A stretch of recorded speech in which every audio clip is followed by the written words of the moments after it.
మీరు మొదటి నుంచి కూడా పవన్ కళ్యాణ్ గారి ఫ్యాన్స్ ద్వారా కొంత వ్యతిరేకత అంటే ఐ మీన్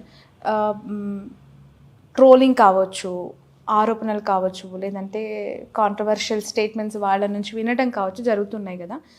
పవన్ కళ్యాణ్ గారికి మీరు చెప్తున్న మంచిని గ్రహించట్లేదని మీరు పదే పదే అంటారు. ఎస్, మీరు ఏం మంచి చెప్పారు ఆయనకి? మస్తు చెప్పిన. ఆయనకు చెప్పేటోడు లేడు ఫస్ట్. అసలు ఆయనకు చెప్పగలిగిన మొగోడే లేడు ఆయన పక్కకు. ఎవడు చెప్తాడు? పవన్ కళ్యాణ్కు చెప్పగలిగిన దమ్మ ఎవరికి ఉంది? గురూజీకి ఉంది. గురూజీ అంటే త్రివిక్రమ్ శ్రీనివాస్ ఆయన చెప్పాడు. ఇంకెవరు చెప్తారు? మనోహర్ చెప్పాడు. చిరంజీవి గారు ఆస్కు రూల్ అవుట్. ఇంకోటి ఆయన ఎవరు మాటినాడు, అయిపోయింది కథ. ప్రతి వ్యక్తి జీవితానికి ఒక గురువు అనేవాళ్ళు అవసరం అంటారా? అవసరం. గురువే కాదు, తల్లి, తండ్రి, అన్న, తమ్ముడు, చెల్లె, అక్క, తల్లి, ఎవడో ఒకడు. గురువు అనేవాళ్ళు గురుత్వాన్ని స్వీకరించి వస్తేనే కాదు కదా. ఇప్పుడు ఒక టైంలో ఒక భర్తకు ఒక భార్య కూడా గురువే. చాలామంది అరే పెళ్ళైనాక ఎందుకు పెళ్లి చేస్తారు అసలు మగవాడికి అంటే, వీడు ఎవ్వరి మాట వింటలేడు, వీడు కావరం బట్టి తిరుగుతున్నాడు, పెళ్లి చేస్తే పెళ్ళాం మాటిని సెట్ అవుతాడని చేస్తారు. ఓ ఇది పనిష్మెంట్ అయితే? పనిష్మెంటే కానీ మంచి పనిష్మెంట్. మగవాళ్ళందరికీ తెలియదు అయితే ఇప్పటి వరకు. ఇప్పుడు పెళ్ళాం మీద ప్రేమతోనో, బిడ్డల మీద ప్రేమతోనో, జీవితంలో సర్దుకుపోయే మనస్తత్వంతో సెట్ అవుతాడు అని చేస్తారు. భార్య కూడా గురువే, ఎందుకు కాదనుకోవాలి? భర్త కూడా గురువే, తండ్రి గురువే, తల్లి గురువే. అట్లాంటి సందర్భంలో గురువు అనేవాడు వీళ్ళు చెప్తే ఇంటలేరు అని గురువుని తీసుకొచ్చి పెట్టాడు. ఎందుకు? పెళ్ళాన్ని చెప్తే మొగడేమంటాడు, నీ మాటి నాన్న పో అంటాడు. పెళ్ళాం కూడా నీ మాటి నాన్న పో అంటది. అందుకని వీళ్ళిద్దరు కలిసి నా దగ్గరకు వస్తారు. సో అట్లాంటి వాళ్ళకి నేను చెప్పేటప్పుడు వినాలి. సో నేను చెప్పే దాంట్లో నేను హార్ష్గా చెప్పొచ్చు, తెలంగాణ స్టైల్లో మాట్లాడవచ్చు, కానీ నా కంటెంట్ అంతా కూడా బాగుపడాలనే ఉద్దేశమే. నేను పవన్ కళ్యాణ్ గారు సీఎం కావాలి అనే కోరిక నాకు ఉంది. పవన్ కళ్యాణ్ గారు అంటే విపరీతమైన పిచ్చి. ఓకే, పవన్ కళ్యాణ్ గారి సినిమాలలో కనీసం 10 సినిమాలకు నేను ముహూర్తం పెట్టిన, ఆయన సినిమాలకు ముహూర్తం చేసిన. ఓకే, ఆయనతోని 1-2-3 సినిమాలకు ఆయనతో కూర్చొని గంటలు ట్రావెల్ చేసిన, చూడాలని ఉంది ఇలాంటి సినిమాలకు. సో నాకు చాలా ఇష్టమే పవన్ కళ్యాణ్ గారు అంటే, కాదని నేనేం చెప్పట్లా. కానీ ఇష్టం వేరు, ఆయన అభివృద్ధిలోకి వస్తే చూడాలనే కాంక్ష వేరు. ప్రతి మనిషి, నేను ఒకటే అనుకుంటాను, నా దగ్గర ఉండే ప్రతి మనిషి అభివృద్ధిలోకి రావాలి, నాకు తెలిసిన ప్రతి మనిషి అభివృద్ధిలోకి రావాలి. నా కోరిక అదే తప్ప, నా అడ్వైజ్ అదే తప్ప ఈ నాశనం అయిపోవాలి నాకు లేదు. నాకు శత్రువులు మిత్రులు లేరు, అందరం బాగుపడాలా. పవన్ కళ్యాణ్ బాగుపడితే నేను సంతోషిస్తా. జగన్మోహన్ రెడ్డిని ఓడగొట్టి రేపు పవన్ కళ్యాణ్ సీఎం కావాలా, నేను అదే కోరుకుంటా.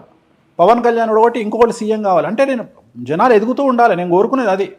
కానీ బ్యాడ్ నేమ్ తెచ్చుకోవద్దు, పవన్ కళ్యాణ్ లాగా బ్యాడ్ నేమ్. నేను అందుకని ఏమంటున్నా, పవన్ కళ్యాణ్ రాజకీయాల నాలెడ్జ్ లేనటువంటి పర్సన్. ఆయనది స్ట్రేట్ హార్ట్ ప్లస్ ఆయన తీసుకునే నిర్ణయాలు కూడా స్ట్రైట్గా ఉంటాయి, బోల్డ్గా ఉంటాయి. ఈ సంకుచితమైనటువంటి మనస్తత్వం కానీ, ఈ కుటిల రాజకీయాలు కానీ ఆయనకు తెలియనప్పుడు ఏమవుతుంది, ఫెయిల్ అవుతారు. నేను అదే చెప్తున్నా, నేను మంచి వేరే చెప్తున్నా, కానీ ఆయన ఫ్యాన్స్ నన్ను అర్థం చేసుకునే విధానంలో తేడా ఉంది. ఇప్పుడు నన్ను మనదానిక మన జనసేన ఫ్యాన్స్ ట్రోల్ చేసిర్రు, నన్ను ఏమంటారు, పాజిటివ్ ట్రోల్ చేసిర్రు. ఏమని చేసిర్రు? జగన్మోహన్ రెడ్డి పైన అంటాడు 3 పెళ్ళిళ్ళు చేసుకున్నాడు పవన్ కళ్యాణ్ అని, కిందనే నాది వీడియో ఏమని అంటే 3 కాకుండా 30 చేసుకుంటాడు, నువ్వు చేసుకోవాలి. సో దాన్ని నన్ను వాడుకోరు కదా పాజిటివ్గా. అంటే నేను అదే అంటే నేను వ్యక్తిగతమైన అంశాల జోలికి పోవద్దని చెప్తా. సో నాకు పవన్ కళ్యాణ్ అంటే చాలా ఇష్టం, నేను ఆయన ఫ్యాన్నే. జల్సా సినిమా నేను కూడా చూసి చిట్టీలు చింపిపై ఎగిరేసినోన్నే జల్సా సినిమా. సో నాకు ఇష్టమే కదా.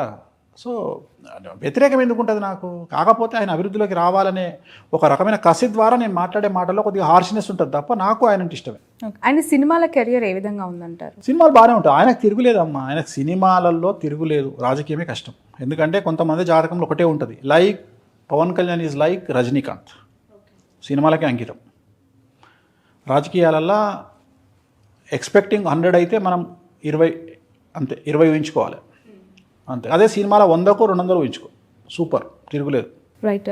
అంటే నా భయం అంటే ఏంటి అంటే, నేనేం దేవుడిని కాదు, నాది ఒక ప్రిడిక్షన్. సో నేను చెప్పే సక్సెస్ రేటు 98%. ఇన్ కేస్ ఒకవేళ నేను చెప్పేది ఒక్కటి తప్పైనా దాని మీద కొన్ని 100 కోట్ల బెట్టింగ్ జరిగినప్పుడు వాళ్ళ కుటుంబాలు నష్టపోతాయి. సో నేను అందుకనే నేను ఇవాళ నీతోని ఇది బేసిక్, ఇది నేను చెప్పదలుచుకుంది ఏంటంటే, ఇక మీదట ఎక్సెప్ట్ ఆంధ్ర ఎలక్షన్స్, రాబోయే ఆంధ్ర ఎలక్షన్స్ పోల్స్ రిజల్ట్కి తప్ప, అది కూడా ఈరోజే చెప్తున్నా, ఇక ఫర్దర్గా చెప్పను. అక్కడ జగన్మోహన్ రెడ్డి వస్తాడు, 10 మంది కలిసి వస్తారా, 20 మంది కలిసి వస్తారా, 30 మంది కలిసి వస్తారా, నాకు అనవసరం. అక్కడ మళ్ళీ జగన్మోహన్ రెడ్డి వస్తాడు. రెండోది, తెలంగాణ ముఖ్యమంత్రి రేవంత్ రెడ్డి, ఆంధ్ర ముఖ్యమంత్రి జగన్మోహన్ రెడ్డి, ఇద్దరి జాతకాలు కూడా సేమ్ బుధ మహర్దశ నడుస్తుంది. ఇద్దరు జైలుకు పోయి వచ్చిర్రు, ఇద్దరు జైలు, నేను చెప్పనే మాకు కంప్లీట్ చేయని, ఇద్దరు జైలుకు పోయి వచ్చిర్రు. సో ఇక్కడ గుర్తుంచుకోవాల్సింది, చెంచల్గూడ జైలు ఇద్దరు ముఖ్యమంత్రులను ఇచ్చింది 2 రాష్ట్రాలకు.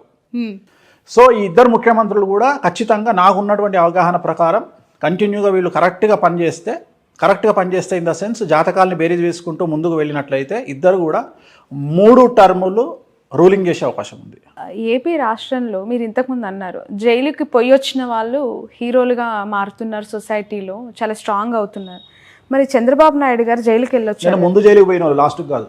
అంటే ఇప్పుడు ఆయన మళ్ళీ ఎన్నికలకు వెళ్ళే అవకాశం ఉంది కదా 2020. అంటే ఇప్పుడు నా లెక్క ప్రకారం మేబీ ఒకవేళ రెండోసారి అరెస్ట్ అయితే పరిస్థితి ఏందమ్మా? అవకాశం ఉందా అరెస్ట్ అవ్వడం? ఉంది, there is a chance. Okay, ఒకవేళ ఆయన బెయిల్ క్యాన్సిల్ అయితే రేపు పరిస్థితి ఏంది? సో నా ప్రిడిక్షన్ నేను మళ్ళీ చెప్పాను కాబట్టి ఇంటర్వ్యూలో ఇప్పుడే చెప్తున్నా, చంద్రబాబు నాయుడు గారు జైలుకు మళ్ళీ వెళ్ళకుంటే ఇట్ ఈస్ ఓకే. ఒకవేళ చంద్రబాబు నాయుడు గారు జైలుకు కనుక వెళ్ళాల్సిన పరిస్థితి కనుక వస్తే మేబీ టీడీపీ ఎలక్షన్ను బైకాట్ చేసే అవకాశం ఉంది, ఇప్పుడే చెప్తున్నా.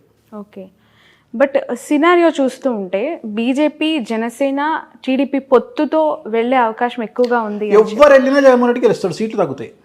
ఓకే, అంటే నువ్వు అంటున్నావు అట్లా, రేపు పొద్దున ఏమవుతుందో తెలియదు. తెలంగాణ ఎన్నికల తర్వాత ఆంధ్ర రాష్ట్ర రాజకీయాలు మలుపు తిరిగే అవకాశం ఉంది. తెలుగుదేశం జనసేన సఖ్యత మీద అనుమానపు నీడలు వచ్చే అవకాశం ఉంది. తెలంగాణలో బీజేపీతో జనసేనకు వచ్చినటువంటి రిజల్ట్ను బట్టి ఆంధ్రాలో టీడీపీ ఆలోచించే అవకాశం ఉంది. రెండోది ఏంటంటే చంద్రబాబు నాయుడు గారి కాంబినేషను, పవన్ కళ్యాణ్ గారి కాంబినేషన్ ఒకసారి వర్కౌట్ అవుతుంది జాతకరీత్యా. అందుకని నేను తర్వాత ఎప్పుడు నేను చెప్తున్నది అదే, వర్కౌట్ కాదు అని చెప్తున్నా. ఎందుకంటే చంద్రబాబు నాయుడు గారిది పుష్యమి నక్షత్రము, పవన్ కళ్యాణ్ గారిది ఉత్తరాషాఢ నక్షత్రం, మకర రాశి. అందుకని ఈ కాంబినేషన్ వర్కౌట్ కాదు. రెండోది పవన్ కళ్యాణ్ గారికి ఏలినాటి శని స్టార్ట్ అయింది 2017లో. చంద్రబాబు గారితో పవన్ కళ్యాణ్ గారు సఖ్యత వహించి గెలిచింది ఎప్పుడు? 14లో, అంటే ఏలినాటి శని స్టార్ట్ కాకముందు. 2017లో స్టార్ట్ అయిన ఏలినాటి శని 2025 జూలై వరకు ఉంది పవన్ కళ్యాణ్ గారికి. ఇక్కడ కేటీఆర్ గారి పరిస్థితి ఏందో అక్కడ సేమ్ ఆయన పరిస్థితి కూడా అంతే. అందుకని నా ఉద్దేశం ప్రకారం ఏంటంటే వీళ్ళ కలయిక తెలుగుదేశానికో లేకుంటే ఇంకొకళ్ళకో మైనస్ అయ్యే పరిస్థితి ఉంటుంది తప్ప పాజిటివ్ అవుట్కమ్ వస్తుంది అని నేను ఎక్స్పెక్ట్ చేయట్లా జాతకపరంగా, నా ఉద్దేశం ప్రకారం. సో అందుకని రేపు ఏవైనా మార్పులు జరిగే అవకాశం ఉంది ఆంధ్రప్రదేశ్లో. ఓకే, సో ఇప్పుడు ఎన్నికలకి వెళ్ళే అవకాశం లేదు అని అంటున్నారు కదా, ఒకవేళ టీడీపీ వైదొలిగించుకునే అవకాశం కనిపిస్తుందా జనసేన? అదే చెప్తున్నా నేను అనే పాయింట్ ఏంటంటే చంద్రబాబు నాయుడు గారు ఒకవేళ మళ్ళీ జైలుకి వెళ్తే మొత్తం ఎలక్షన్ సినారియో మారిపోతుంది. ఇప్పుడు మార్చి ఎండింగ్లో ఎలక్షన్లు ఉంటాయి ఆంధ్రాలో, మే 1కు రిజల్ట్ వస్తాయి.